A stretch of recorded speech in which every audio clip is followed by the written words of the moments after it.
ऐसा नहीं कि सिर्फ वहीं धमकी मिल रही है, धमकी मुझे भी मिल रही है और बड़ी ताबड़तोड़ मिल रही है। एक भाई साहब को बहुत समझाया, बड़ी गालीबाजी करी उन्होंने, बाद में मुझे उनकी भाषा में भी समझाना पड़ा, लेकिन ये माने ही नहीं। ये लगे धमकी देने में इनको बड़ा शौक़ है।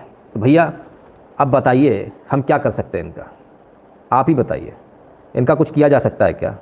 भाई मैं तो कुछ नहीं करूँगा, मेरा काम है आपको सच बताना, मैं सच बताता हूँ। मेरा काम है फर्जी जाट को बाहर लाना, मैं लाता हूँ क्योंकि वो सारे जाटों को बदनाम कर रहा है। मेरा काम है फर्जी सिखों को बाहर लाना, वो मैं लाता हूँ क्योंकि वो सारे सिखों को बदनाम कर रहे हैं। अब भैया मुझे जो है मुझे धमकी दी जा रही है, तो भाई क्या करना है वो आप लोग देख लीजिए। मोहन चौधरी जी मैं कुछ नहीं करूँगा, जो कराना है आपने कराना है, मैं कुछ नहीं करूँगा, आपको करना है। मैं तो जनता के बीच का आदमी हूँ भाई, मैं तो अपनी जनता से बोलूँगा क्या करना है, आप जानो क्या करना है, समझ गए ना? तो देख लेना भाई, अपने हिसाब से देख लेना ये ठीक हो रहा है क्या। मुझे जवाब देना चाहिए या आप लोग जवाब देंगे? बट ऑब्वियस है आप ही लोग देंगे, मैं क्यों जवाब दूंगा, ठीक है ना? तो भाई साहब अभी नहीं, आराम से कर लीजिएगा, अभी तो लाइव देख लो यार, लाइव के मजे ले लो। तो ऐसे ऐसे लोग हैं साहब, दूसरों के फ़ोन ले लेके भी धमकी, दूसरों के भी ले लेके। अभी उनके नंबर नहीं रिलीज़ कर रहे हैं, तो आप बाकी जो लोग हैं ना जिन्होंने अपने नंबर दिए थे, बेटा कभी अपना फ़ोन किसी को देना नहीं, कभी नहीं देना, नहीं तो ये किसी दिन आपको सलाखों के पीछे पहुंचा देंगे। और इनका तो अब खैर बाकी लोग अपने अपने पटी लेंगे, है ना, फ़ायदा आपको दे दिया जाएगा। और देखो जी टिकैत जी, एक बात सुनो, आपको मैं मोटा गेंडा बोलता हूँ, बोलता रहूँगा, आपको मैं देशद्रोही बोलता हूँ, बोलता रहूँगा। आप पे यूएपी की धारा यूएपीए की धारा उसी पर लगती है जो देशद्रोही होता है, देश के साथ गद्दारी करता है, ठीक है, जो एक्ट ऑफ टेररिज्म करता है, ये मैं बोलता रहूँगा। और सुन अब ये अपने गुंडों से फ़ोन कराना मत मुझे, ठीक है ना? राहुल गांधी जी, केजरीवाल जी, आप सब लोग मिले हुए हैं, मुझे मालूम है आप सारे लोगों का सबका है ये, आप सब लोग फ़ोन करा रहे हो। सर प्लीज़ मत कराओ ना धमकी, हमें पता है सर आप लोग कर सकते हो। राहुल गांधी जी प्लीज़ मेरी जान मत लीजिएगा, केजरीवाल जी प्लीज़ मेरी जान मत लीजिएगा। सर हम पत्रकार हैं, हमारा काम है सच दिखाना। आपके लोग पत्रकारों को भी धमकी दे रहे हैं, मार रहे हैं, वहाँ पर भी मार रहे हैं, महिला पत्रकारों के साथ छेड़छाड़ करी है ना, कितने सारे लोगों ने बोला। तो सर मेरा रिक्वेस्ट है मेरी, राहुल गांधी जी, केजरीवाल जी, टिकैत जी, आप सबसे प्लीज़ आप लोग मुझे मरवा मत देना, मेरी जान मत लेना। अगर मुझे कुछ होता तो ये लोग जिम्मेदार हैं उसके, है ना? आपको समझ में आ रहा है क्लियर, ठीक है ना? क्योंकि ये लोग रोज़ रोज़ लगातार कर रहे हैं। अरे सुकन्या का तो पूरा परिवार गायब हो गया, आज तक नहीं मिला, मेरी क्या हैसियत है, मेरा भी कुछ भी कर सकते हैं लोग, है ना? तो टिकैत भाई साहब ऐसा मत कीजिए, समझ में आ रहा है आपको, ठीक है? अच्छा कहते सर एक नंबर और दिखा दीजिए, एक नंबर और, एक कौन सा नंबर दिखाऊँ सर? दो नंबर है या तो है तो और भी, पर मैं खाली मैं तो दो ही कर सकता हूँ सर, तो दो दिखा दे रहा हूँ, है ना? ये आप देख लीजिएगा। अब क्या करें ऐसे लोगों का जो लोग धमकी देने पे आमदा, भैया हम क्या कर सकते हैं, हम तो पत्रकार लोग हैं, हमको तो सच दिखाना, हम तो सच दिखाएंगे भाई, हमारी मजबूरी है ना? विप्लव चौधरी कहते हैं आपको नहीं लगता मोदी सरकार ने एक्शन लेने में देर कर दिया, इसका फायदा टिकैत आंदोलन को जाता नहीं? ये बहुत सारे लोग पूछ रहे हैं, है ना? अब जरा आप इसको सुनिए, अच्छी तरह से सुनिए। अगर मान लीजिए आपकी बात को मान लेते हैं, अगर अरेस्ट कर लेते अरेस्ट, और फिर बाद में ये लोग दंगे कराते, वो इसीलिए गए थे ना उनके भाई दंगे कराने के चक्कर में कि अरेस्ट कर लो तो हम दंगे कर, बाद में दंगे होते तब क्या करते? अरेस्ट होने के बाद जमानत दिलवाते, और एक बार जमानत मिल जाती तब क्या होता? फिर तो आपकी भद्दी पिट जाती। ये जो धारा इसमें जमानत नहीं मिलने वाली है, आज नहीं तो कल अरेस्ट होंगे। आज हो गया ना, कितने लोग हैं अभी सामने आ जाएगा धीरे धीरे करके, ठीक है 15 दिन टल जाएगी गिरफ्तारी तो होनी है, आज नहीं 1 महीने बाद होगी, 1 महीने नहीं 2 महीने बाद होगी, वो तो नहीं रुकने वाली है। ज़रा समझिए, इसमें समय लगेगा धीरे धीरे। और इस बीच में आज तो टोन भी बदल गई है, लोगों ने बोला टोन बदल गई मुकदमे, हमने कहा मुकदमे से टोन नहीं बदल गई, आपको बेवकूफ़ बनाया जा रहा है, आपको ट्रैप में फिर से फंसाया जा रहा है कि देखो ये तो कितना अच्छा आदमी है, अपने आप को अब अच्छा बताने की हो गई कि हम नहीं चाहते सरकार झुके, हम नहीं चाहते कि देश का मान झुके। अरे जिसने झंडा उखाड़ कर फेंक दिया वो बताएगा देश का मान झुकेगा? शर्म नहीं आती? 26 जनवरी को हम भूल जाएंगे क्या? देश के साथ इतनी बड़ी गद्दारी और लोग उसके साथ में बैठे हुए हैं। अरे शर्म आनी चाहिए आप लोगों को, शर्म आनी चाहिए। जातिवाद में फंसा कर सिर्फ आपको बदनाम कर रहा है। अरे आपको बैठना तो अपने जाट रेजिमेंट के साथ बैठो साहब, जिसको नंबर 1 इनाम मिला है, वो शान है हमारी, वो हमारे जाट है। आप जाट को बदनाम मत करो। आपको समझ में आ रहा है क्या खेल हो रहा है? ये वहाँ बैठ कर कह रहे हैं गोली चलाओ। कौन बैठा है इनके साथ में? इनके साथ में जाट बैठे। गोली चलेगी तो कौन मरेगा? जाट मरेंगे। दूसरे अपने ही भाई का कोई ना कोई, अपना ही खून है ना, अपनी ही जात वाला बैठा ना, अपनी ही जात वाले को मरवा कर हमको राजनीति करनी है? जाट को ही मरवाएंगे। और गांव वाले बेचारे पहुंच गए, हमारा जातिवाद। अरे भाई साहब जरा आप समझो, जिसको आप अपना जाति वाला समझ रहे हो वो तो सरकार से कह रहा, पुलिस से कह रहा गोली चलाओ, आपको सामने खड़ा करके। आपकी बुद्धि कहाँ है? और जब आपकी लाश गिर जाएगी तो उस पर राजनीति होगी। समझिए आप बात को। सर जिन गद्दारों का नाम लेके आप आगे जी क्यों लगा रहे हैं? पाठक जी बहुत बुरी तरह से ऐसे ही मारता हूँ मैं, है ना, ये मेरा स्टाइल है ना। तो साहब समझिए, जो आपको बुला रहे हैं ना, जो जिनके लिए आप जा रहे हो गाँव से निकल के, नहीं हमारा है, ये है वो है, अगर वो आपका होगा तो वो क्या बोलेगा, बोले भाई साहब गोली मत चलाना, लाठी मत चलाना एक भी, मैं अरेस्ट दे रहा हूँ आपको, मुझे पकड़ना है। अगर मैं अपने साथ के लोगों के साथ होऊंगा तो मैं क्या कहूँगा, सर प्लीज़ लाठी नहीं चलेगी एक भी, आपको मुझे अरेस्ट करना है, मुझे अरेस्ट करो, मेरे लोगों को नहीं मारोगे। यहाँ तो उल्टा हो रहा है, गोली चला।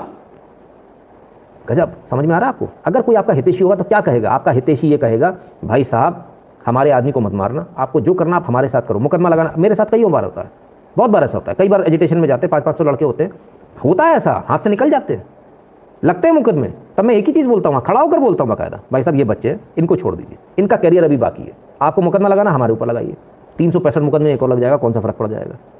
जो सही आदमी होता है ना वो अपने ऊपर मुकदमा लगवाता है, दूसरों पर गोली नहीं चलवाता। लाठी नहीं चली हमारे लोगों के ऊपर आज तक, कभी पिटा नहीं मेरे साथ गया हुआ आदमी, कभी पिटने नहीं दिया मैंने। हम आराम से पुलिस की बात मानते, प्रशासन का सहयोग करते हैं, हमें जो एजिटेशन करना होता है करते हैं। फिर क्या, इसलिए जो लोग साथ में जा रहे हैं वो ज़रा समझें कि ये आपके साथ हैं या आपके साथी हैं या ये आपके दुश्मन हैं। ये आपके साथी नहीं हो सकते मेरे जाट भाइयों। अरे आपकी शान तो वो रेजिमेंट है जिसमें आपके बच्चे हैं, ये थोड़ी है। यहाँ तो कहानी कुछ और चल रही है ना। आपको क्या से क्या बनाया जा रहा है, दुनिया के सामने क्या बनाकर आपको पेश किया जा रहा है।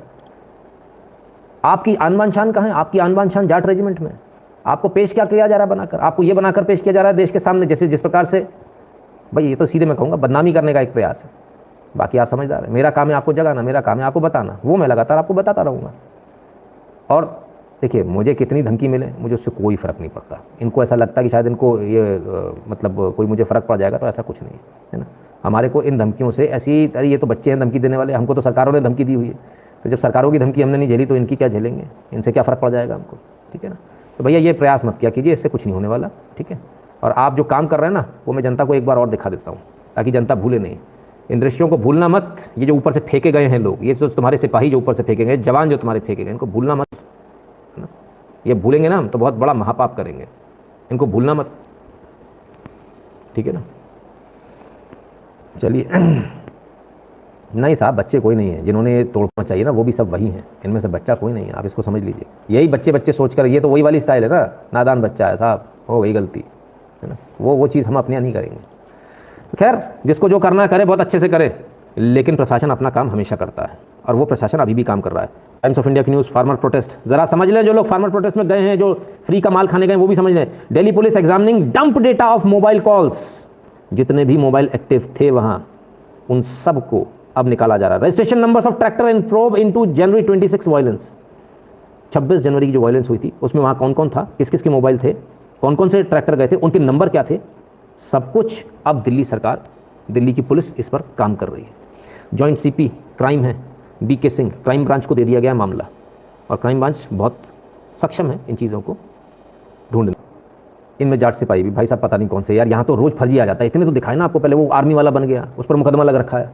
मुझे तो अभी तक हैरानगी इस बात की कि आर्मी ने मुकदमा क्यों नहीं लगाया। आर्मी को भी लगाना चाहिए। तू 2 कौड़ी का एक सिंगर साले एक्टर और आके अपने आप को आर्मी वाला बता रहा है, पहले एक्टर आ गया और किसान बता रहा है। यहाँ तो साहब यही चलता है।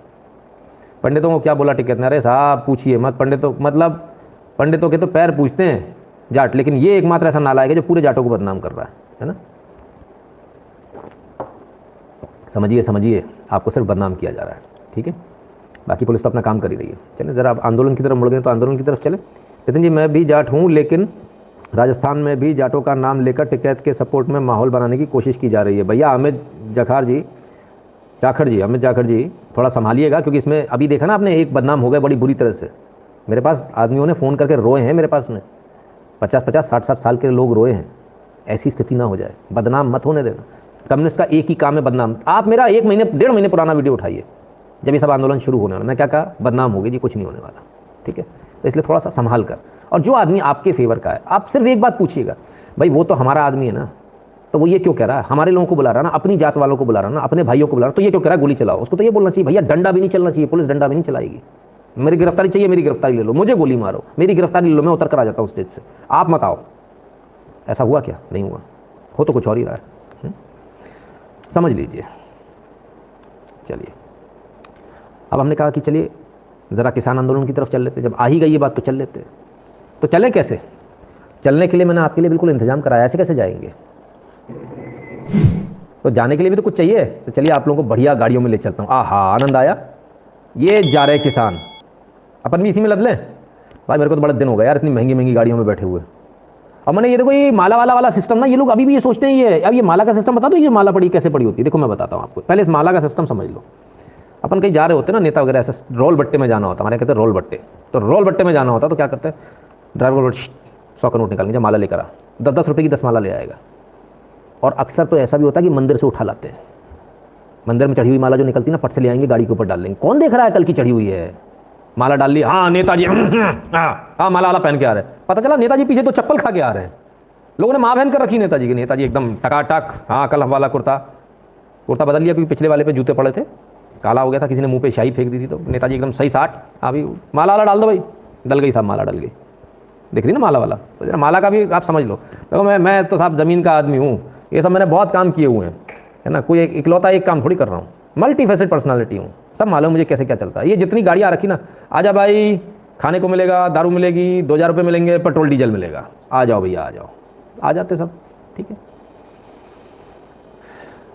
तो मयंक दत्ता जी कहते हैं रॉ हमेशा एक्सटर्नल लेवल में सफाई करते हैं, लेकिन 70 साल में इंटरनल सफाई करना भूल गए, इन देशद्रोहियों का आपका क्या विचार है? सर रॉ इंटरनल नहीं देखा, रिसर्च एनालिसिस देंगे, बाहर के लिए होता है, देश के बाहर के चीज़ें देखते हैं, इंटेलिजेंस होती है भारत के अंदर देखने के लिए ना, ठीक है। तो भाई गाड़ी में इतनी देर बैठ लिया, अब तो चले आगे बढ़ें, है ना। ये पुअर गरीब फार्मर्स थे, गरीब लोग थे, आप समझा करो बात को, आप लोग समझते नहीं हो, आप लोग समझते नहीं, इस चक्कर में मेरे को धमकी पड़ती है अगले दिन, बोले तू क्या बोला, अब मैं क्या समझाऊँ, मैं क्या बोला, हिंदी बोलनी आती नहीं है, कैसे कैसे लोग कहाँ से गंवार ढूंढ कर लाते हैं लोग, गुंडे भी ठीक नहीं लाते हो, और आप लोग गुंडे भी ऐसे नहीं लाते हो, ढंग के जो मतलब धमकी दिन को देनी आती हो, हिंदी विंदी तो आती है मुझे समझ में आए, अंग्रेजी वाला ढूंढ लो सर, हायर कर लो, पैसे तो देती होगी ना इनको, हायर कर लिया करो, कोई बात नहीं, दोबारा ऐसी गलती मत करना, ऑलराइट।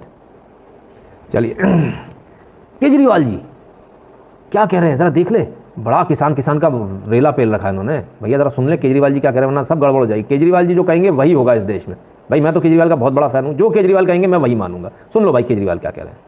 बिल से आपकी जमीन नहीं जाएगी, आपका एमएसपी नहीं जाएगा, आपकी मंडी नहीं जाएगी। अब किसान अपनी फसल पूरे देश में कहीं भी बेच सकता है, अब किसान को अच्छे दाम मिलेंगे, वो मंडी के बाहर कहीं भी बेच सकता है। दिलीप जी ये 70 साल के अंदर सबसे बड़ा क्रांतिकारी कदम होगा कृषि क्षेत्र में।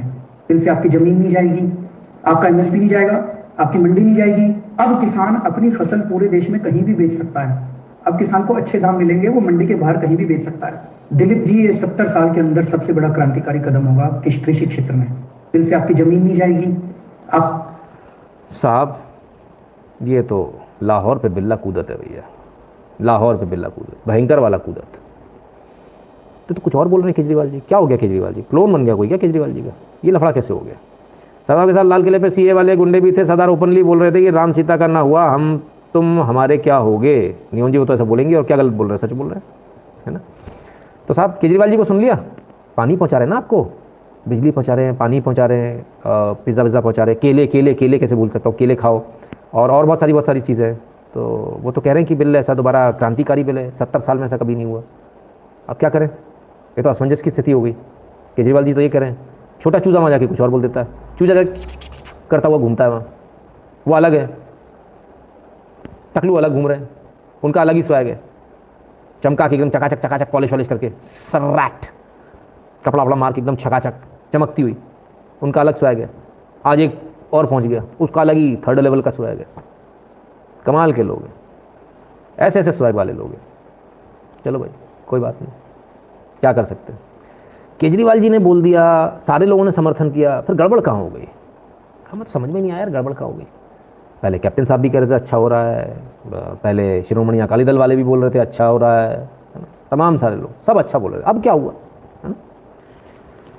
कैप्टन साहब की तस्वीर आई, किसी माहौल में खड़े हुए हैं, मंच पर से भाषण दे रहे हैं, ऊपर कुछ लिखा हुआ है, ये ठीक है, ऊपर कुछ लिखा हुआ है, कैप्टन साहब भाषण दे रहे हैं। आखिर ये आंदोलन जब सब लोग सही है तो ये आंदोलन चल क्यों रहा है? हमें भाषा समझ में नहीं है, तो हमने गूगल लेंस का इस्तेमाल किया, और गूगल लेंस के जो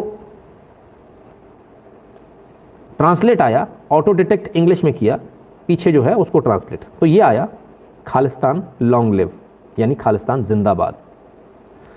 चीफ टाउट गुरमीत सिंह औलख, अब ये कोई है गुरमीत सिंह औलख साहब, खालिस्तान जिंदाबाद के नीचे बैनर तले भाषण दे रहे हैं। Very good, very good. समझ में आ रहा ना क्यों चल रहा आंदोलन? विक्रम राजदान जी कहते हैं you are doing good work in exposing Kejriwal, leftist, Islamist and the Khalistan is all anti national. Vikram ji बहुत बहुत धन्यवाद आपका। सर मेरा काम ही है इनको एक्सपोज करूँ, पर परेशानी बड़ी होती है। अब कल और परेशान हो जाएंगे बेचारे, और परेशान हो जाएगा। मतलब कैप्टन को भी इसने नहीं छोड़ा, तो मैं क्या करूँ सर। मैं तो आपको बता रहा हूँ, मैंने गूगल लेंस से रिजल्ट निकाले, गूगल लेंस से रिजल्ट आ गए, गूगल लेंस का ये रहा, ऊपर स्क्रीनशॉट लेकर डाला मैंने, पूरा ऑटो डिटेक्ट किया, जो भी भाषा है उससे इंग्लिश में कर दिया उसने। अब इसमें मेरी क्या गलती भाई। गूगल वाले को पकड़ो, मारो गूगल वाले को। एक तो ये कम वक्त इसने ये जो है ना बड़े गड़बड़ सॉफ्टवेयर बन गए। एक और बन गया है, उसमें आप लैंग्वेज मतलब उसको डाल दो भाषा को, और वो बदल के पूरी भाषा, जैसे मैं बोल रहा हूँ, तो पूरी भाषा बदल कर हिंदी में कर देगा, इंग्लिश में कर देगा। अब तो कुछ कहना भी मुश्किल है, कुछ लिखना भी मुश्किल है। ये नितिन शुक्ला जैसे लोग पकड़ लेते हैं यार, पकड़ लेते हैं कि खालिस्तान जिंदाबाद के मंच पे थे।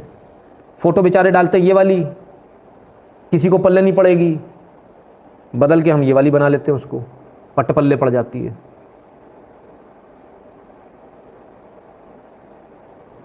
कोई तारियो दारबा करके है जहाँ इन्होंने ये किया था भाषणबाजी, वो उसको भी कर दिया उसने। ये देखिए खालसा दरबार पूरा नहीं आया ना, तो दारबा कर दिया उसने, वो भी चेंज कर दिया। अब क्या करें भैया, देखो गूगल सब आपकी सारी पोल खोल देता है कम वक्त। गूगल इस्तेमाल ही मत किया करो मोबाइल आप लोग मोबाइल इस्तेमाल नहीं करोगे तो मुझे भी नहीं देखोगे, आपका दिल भी नहीं जलेगा, देखोगे तो दिल जलेगा, और मैं मानने वाला नहीं हूँ, ये भी आप जानते हो, ठीक है। अब इस सारे एपिसोड में आंदोलन क्यों चल रहा है आपको समझ में आ रहा है, कौन सपोर्ट कर रहा है आपको समझ में आ रहा है, क्लियर है। कल मैंने वो दिखाया था, कौन से पीटर साहब थे, हाथ में क्रॉस लेके पहुंच गए थे, सरदार बन गए। आप ज़रा समझिए, वो सरदार जी की दाढ़ी बनाने के लिए, बढ़ाने के लिए सरदार जैसी कम से कम 6 महीने की तैयारी लगी होगी। तो मतलब 1 साल पहले से तैयारी थी, हमको ये करना है। समझ रहे हैं आप। यदि आपको हमारा एनालिसिस पसंद आता है, यदि आपको हमारे वीडियोस पसंद आते हैं, तो आप हमें सपोर्ट कर सकते हैं 8770720196 पर। भीम, यूपीआई, गूगल पे, फोन पे, पेटीएम, इस पर सब अवेलेबल है। पेटीएम पर आप हमें सपोर्ट कर सकते हैं patreon.com/नितिन शुक्ला पर। यदि आप भारत के बाहर हैं तो पेपाल पर सपोर्ट कर सकते हैं paypal.com/नितिन शुक्ला GWL पर। और ये बैंक की डिटेल्स है, स्क्रीनशॉट ले लीजिए, आपके बाद में काम आएगा। कि ज़रा लाइक कर दीजिएगा, वीडियो को शेयर कर दीजिएगा अपने मित्रों से। चैनल को सब्सक्राइब करने के लिए जो बोल दीजिएगा जिन्होंने अभी तक नहीं किया, और बगल वाली घंटी बजा ले, क्योंकि नोटिफिकेशन तभी आएगा जब घंटी बजी होगी बगल वाली, है ना। उसमें 2 एरो बनकर आ जाता है साइड में, और है ना, तो घंटी बजे का निशान देखने लगता है, हाँ घंटी बज गई। इसके अलावा थोड़ा सा डिस्क्रिप्शन खोलिएगा, जहाँ ना लिखा है ना किस बारे में वीडियो है, उसमें आइएगा, नीचे आइएगा, एक टेलीग्राम चैनल की लिंक दी है, उसको क्लिक कीजिएगा, चैनल पर पहुँच जाएंगे, सब्सक्राइब कर लीजिएगा, और उसमें भी जाके ऑल नोटिफिकेशन को ऑन कर लीजिएगा। लोग नोटिफिकेशन को ऑन नहीं कर रहे, तो टेलीग्राम पर भी उनको नोटिफिकेशन नहीं मिल रहा है ना, पोस्ट नहीं दिख रही है। और तीसरी बात, सबसे ज़रूरी बात, थोड़ा और नीचे आइएगा, डिस्क्रिप्शन में ही, वीडियो के डिस्क्रिप्शन में, वहाँ गूगल फॉर्म मिलेगा, उस गूगल फॉर्म को भर दीजिएगा, ठीक है ना। तो हम आप जुड़े रहेंगे, हर तरह से हर बार जुड़े रहेंगे। और इस वीडियो के लिए कीमती समय निकालने के लिए बहुत बहुत धन्यवाद।